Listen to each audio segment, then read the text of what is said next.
warahmatullahi wabarakatuh. Salam Pramuka. Kami, siswa dari SMK PP Negeri Sari mengucapkan selamat Hari Pendidikan Daerah yang ke-64.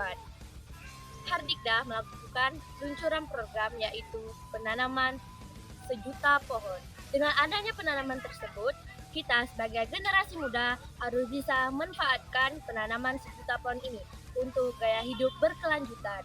Dengan penanaman pohon ini, kita bisa merasakan manfaat suatu kelak, yaitu bisa membangun perekonomian, juga bisa membangun menjaga lingkungan dan juga melestarikan lingkungan. Dengan adanya penanaman ini, udara yang ada di sekitaran kita juga di bumi akan terasa lebih segar dan lebih dingin. Assalamualaikum warahmatullahi wabarakatuh. Saya Muhammad Amin Siti, Kepala SMK PP Negeri Sari Aceh. Selamat Hardikda, Hari Pendidikan Daerah Aceh ke-64. Semoga dengan umur 64 tahun ini membawa kejayaan pendidikan di Aceh. Hari ini kami ikut program Hardikda, salah satu yaitu penanaman sejuta pohon di lingkungan pendidikan yang di sekolah SMK PP Negeri Sari Aceh.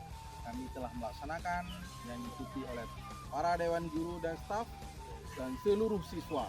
Dan ini merupakan program yang sangat baik dan apalagi mendukung program Merdeka Belajar, yaitu salah satu melahirkan profil Pancasila, yaitu dengan dimensi bergaya hidup berkelanjutan.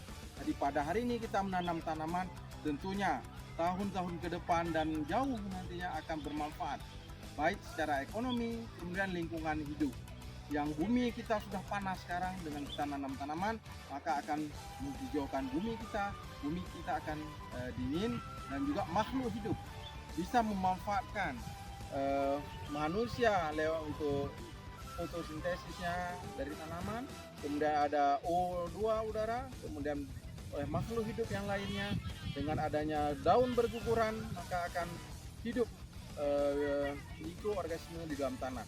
Dan ini sangat baik program ini. Semoga lewat Hardikda dengan program sejuta pohon ini akan menghijaukan bumi Aceh, khususnya di lingkungan pendidikan. Sekali lagi kami sangat mendukung bersama siswa-siswi dan warga kampus di SMK PP Negeri Sari Aceh. Sekian, vokasi kuat menguatkan Indonesia. No food, no life. Assalamualaikum warahmatullahi wabarakatuh.